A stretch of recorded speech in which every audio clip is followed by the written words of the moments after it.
All right. Hello again, adventurers, and welcome to another exciting episode of Mastering Astral Projection, your map to running RPGs online. Today we're going to talk about emotions, evocation, and descriptive phrasing. Um, we've been mentioning kind of the differences between running at a table and running online. Like the entire purpose of this is to give you tips on how to create that same environment when you don't have the asset of being at the same table, being able to control the environment, the things like that. Um, However, one of the things that a lot of people don't even think about um, is the idea of how much communication happens that is nonverbal. How much communication that happens that is completely subliminal or in your subconscious. When especially as GMs and DMs, when you are portraying a character, some of what you're getting across to your players is going to be, the actual words that you use. Some GMs will use box text or pre-write little lines for their NPCs. Some do it improvisationally, or some mixture of the two. But the actual information you're giving your players is useful for keeping the game going. But what's going to set your players in and really get them to meet and kind of develop relationships with these NPCs is all the nonverbal for the things you do. How you look at them, whether you look at them boldly straight in the eye, whether you kind of look through the top of your eye, whether you kind of look down the top of your nose at them, whether you're bright-eyed, whether you're almost asleep, whether you're not looking at them at all and just constantly kind of looking around. All those things create tension. And then there's other things like the tone of your voice and how it reverberates off the room and things like that. All of that stuff will affect how the players feel. A lot of that stuff does not translate as well to a static camera. Years and years ago, I was a theater actor. And I got some training in film acting. There are many debates in the acting community about the difference between theater acting and film acting, and which one is harder, which one is more real, which one is more prestigious. And when you listen to all the arguments and everything, what it eventually turns into is theater and film are just different kinds of acting. And there are some people that prefer film, and there are some people that prefer the theater, because they're very different methods.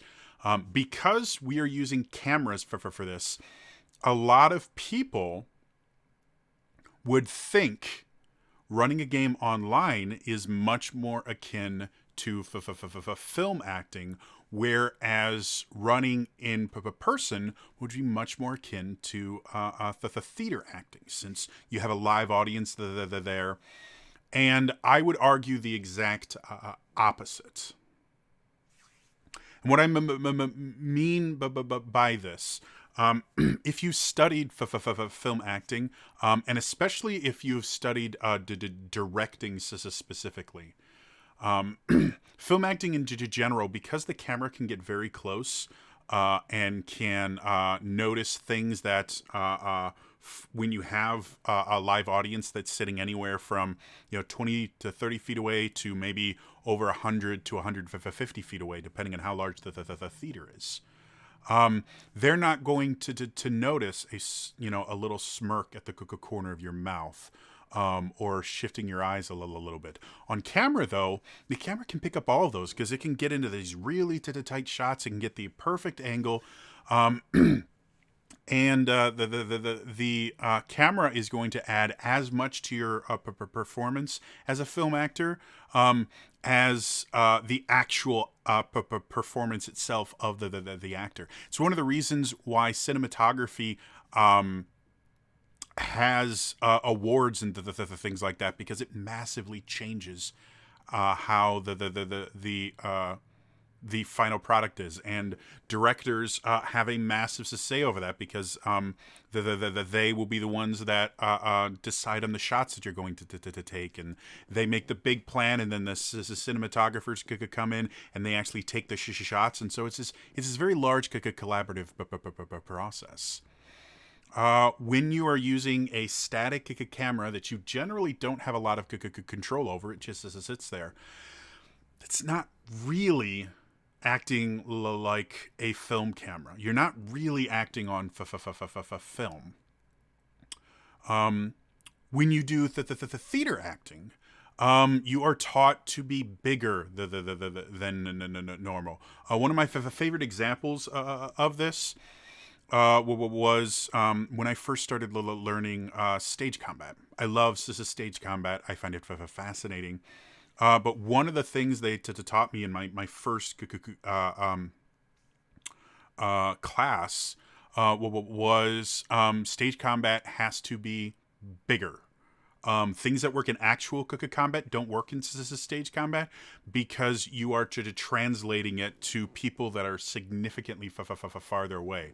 So sitting there and going boo, boo, boo, boo, boo, boo, doing like an Ip Man style fight scene where there's all these small, tight, intricate movements and everything's moving really quickly. On stage, it doesn't work because people can't see that. You need to be bigger. Your swings have to be bigger. They have to be a little bit slower. Your reactions have to be over the top, because you have to project your emotions, not just to the other person or to a camera, that while the camera may be far away, the focus is only a few feet away. No, you have to project the emotions that you're having all the way to the back of a 600 seat theater or 1,000 seat theater or 2,000 seat theater, so that the very excuse me, wow, something went down the wrong tube.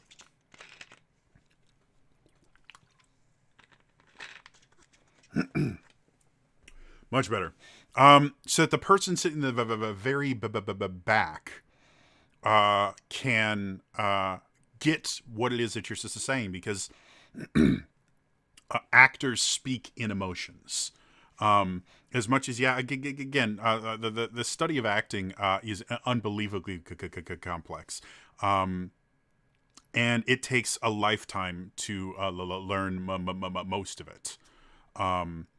So I'm not going to get into all the theory and everything behind it, but the basic idea of having to project your emotions and the things like that so that people can experience them from further away really fits into running an RPG online. And the reason I say that is when you are in at an actual table, you actually can act more like a film actor. You can do very subtle things because your players are generally no more than a few feet away from you. A lot of times your players are closer than most film cameras are when you're on film. So when you are in person, your players are very, very close. They can observe very, very minor things. By using certain techniques and understanding how to draw sightlines, you can get them to focus on specific things. And because you get to narrate as you act, you can do things like you notice a single tear goes down from the corner of their eye. So at the table, you can actually be very, very subtle with your acting to choices. When you are performing on the line, the players aren't there. First things first, you can't really focus them where you want their eyes to go for a number of reasons. They are watching you in a box on a screen. The box is flat. The music that they're hearing may not be the greatest quality. You are really, really far away from them. You have this pane of glass between you and your players because they can't feel the tension in the room as you get more and more angry while you're in character, things like that. So you need to buff up your emotional evocation. If you are portraying a sad character, you need to make them feel the agony of the character. If a character is incredibly happy, you need to emote as much as physically possible. Use your microphone as much as you can. Understand that variations in volume and pitch will bring people closer and further away. But if they can't hear you, they can't hear you. So if you get really quiet, it still needs to be loud enough for the audience to hear you. This is probably one of the most difficult tips I'm going to give you in this series, because this is acting. This is stage acting at its core. And like I said, people spend years learning this. And there really isn't a quick fix to it other than watch stage performances and imitate. If you are not an actor, you do not have to be a phenomenal actor to be able to emote and give your players that feeling. It just takes practice and understanding that you need to be a bit bigger so that it translates through your camera to their desktops. I'm not saying overact or melodrama it up unless you're doing that for comedic effect. Just really make your acting choices for these characters, commit to them, and then really allow the emotions to kind of radiate out of you. In addition to that, and it will help as well, you need to buff up your descriptions.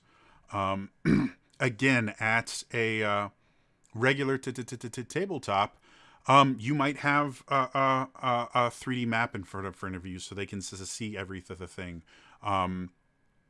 Or you can draw something. You can just say minor things. You have the music going on, but because you can control everything, the players generally will be able to get what you're giving.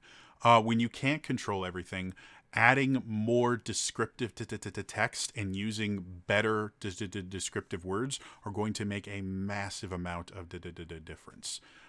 Something I do all the time when I'm doing my prep work is thesaurus.com. I think that's what it's called. I just type in a word and then synonym, and I go to the one that says thesaurus.com or something similar to that. The reason I mention that is because describing a character as sad doesn't really do much. Sad is a really bland word, and it actually covers a really wide range of emotions. However, describing them as morose, that's a completely different thing, and it invokes a much stronger emotion. This person is not hungry; they are famished. This person is not tired; they are exhausted. As you expand your vocabulary, you can start adding more phrases and things like this that will expand it beyond just a single word. This character is morose to the point of despair, and things like that. It'll really bring it up. And again, when you're trying to emote into your camera so that your players are getting and understanding these emotions, having really great descriptors in it are going to help. In addition to that, and this is something I see a lot. It was a problem I had for a long time.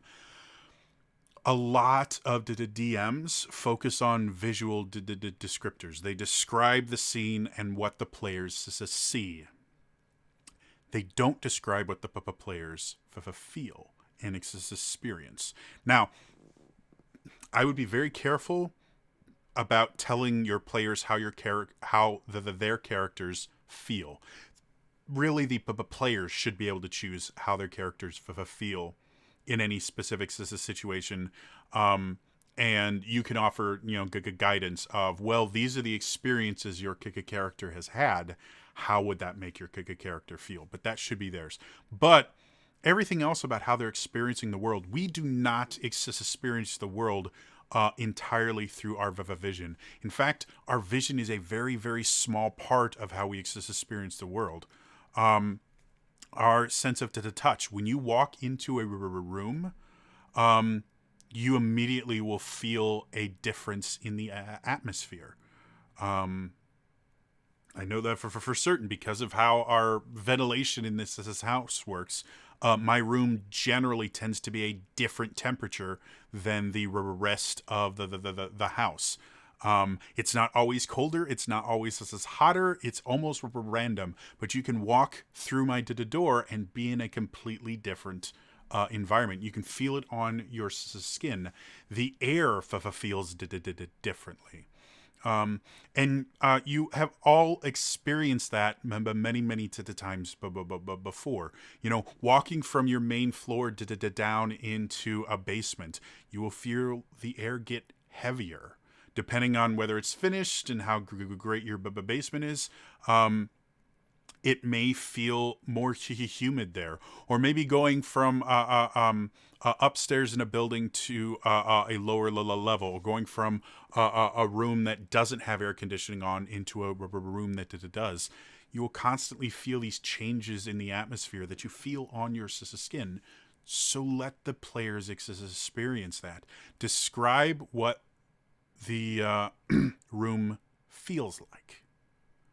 As you walk into the room, the air is hot and moist, oppressive in nature. As you breathe in, you find yourself breathing deeper because the water in the air makes it more difficult to get a full breath. Your skin feels tacky from the condensation. Things like that. In addition to how a room feels, sound is a huge thing for how we interpret the world. Part of my panic disorder is I have what's called hypervigilance, almost constantly. Hypervigilance is actually an aspect of your fight or flight response. What it is your brain goes into overdrive and dials your senses up to 11 to give you as much information as physically possible, so that you can make the best decision of whether you want to fight or whether you want to run away, or the flight mechanic. And so I hear absolutely everything. If something shifts in my room, I know instantly what it is. Most people are not like that. I realize that I'm a little bit just strange in that instance. However, everyone relies on their sense of hearing in one form or another, or almost everyone, unless they do not have that sense. And so walking into a room and going, I've got something in my throat, and it is absolutely just annoying the hell out of me.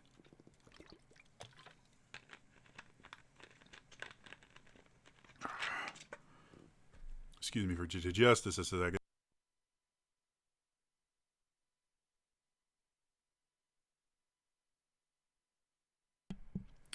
Much better. Walking into a room and describing, as you walk into the room, your footsteps echo off of these stone walls. In the distance, you can hear the unmistakable sound of water dripping onto stone. As you stand there trying to figure out where to go next, you hear scratching sounds as the tiny creatures crawl around the dark crevices, hidden from view and emboldened by their stealth. Things like that. Again, it brings people into the world. It helps them to put themselves in that place. Another one that people don't think about but is massive is your sense of smell. A lot of people only think about their sense of smell when they are actively using it. Oh, I'm going to go over here and smell this. But you are constantly smelling everything around you. There are so many scents around you at all times that your brain cannot process them. And so after it gets used to a certain sense, it will simply stop processing them. Doesn't mean the scents aren't there anymore. It just goes, hey, we know that's there. We don't need to deal with it anymore. Walking into a dungeon and going, you can smell the must of the dungeon, reminding you of underground caverns filled with mold and mushrooms. As you enter the market, the smells of various foods fill your nostrils, taking you back to the times when you were younger and not in as much danger.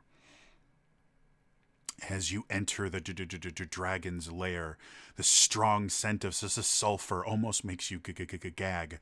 The smoke in the air causes you to cough.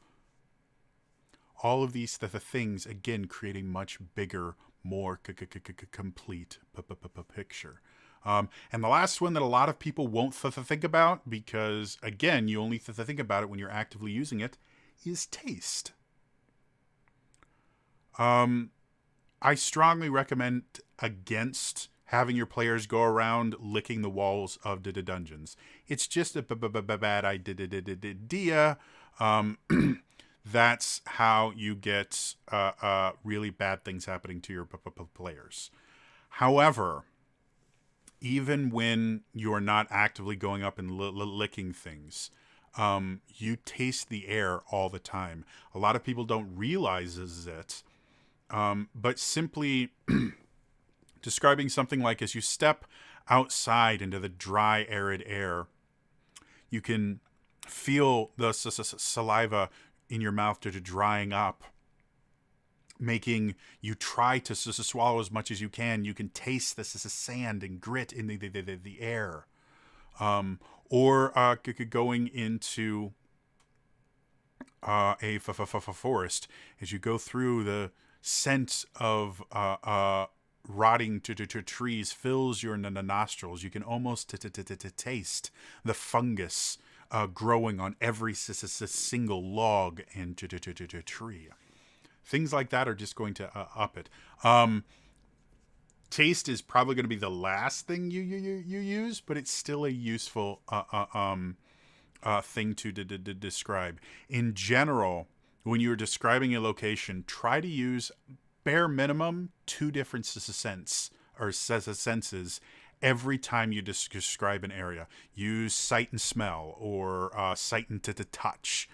Sight tends to be really, really common. If you can, use the three senses. The more senses you can give, the more complete an experience is going to be. If you go too far, players will just get really bored. So the more senses that you decide to use, the shorter the descriptions need to be. You don't want to get overly detailed and lose your players to the descriptions themselves. Another reason to focus on using multiple senses is an accessibility thing. Again, there are large portions of the population that have very limited or no sense of hearing. There's a large portion of the population that has very limited or no sense of sight. There are people that have issues processing physical sensations. So describing what things feel like is not going to make sense to them. There are people that through quite a few different things simply don't have a very strong sense of smell, or don't have a sense of smell at all.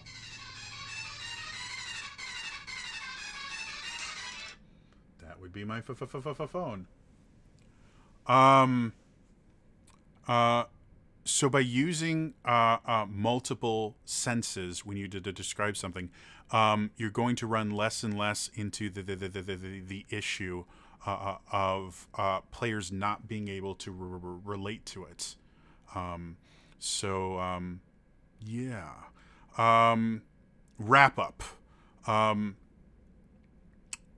When you are performing for your group, running an RPG online, you need to really consider your performance more like a stage performance and less like a film performance. You need to over-emote, not overact, but over-emote, so that the people that are sitting thousands of miles away sometimes are still going to be able to get the emotions that you are giving out and understand what's going on. In addition to buffing up your emotional evocation, you need to buff up your descriptions. You can't just describe the layout of the room and whether or not there's a table and 2 chairs in there. Talk about the walls. What are they made of? Is there moss on it? Talk about what it feels like. Is it really humid? Is it really cold and damp? To talk about what it smells like. Can you smell food cooking? Can you smell that musty smell that sometimes pervades libraries? Let them know what they're hearing. Is there water dripping in the distance? Are there creatures going around? Are there people everywhere laughing and joking with each other? Is the place unnaturally silent? A lack of sound can be as important as an overabundance of it. And finally, are there aspects that affect their sense of taste? Are you in a windstorm and you get some of the dirt being whipped up into your mouth?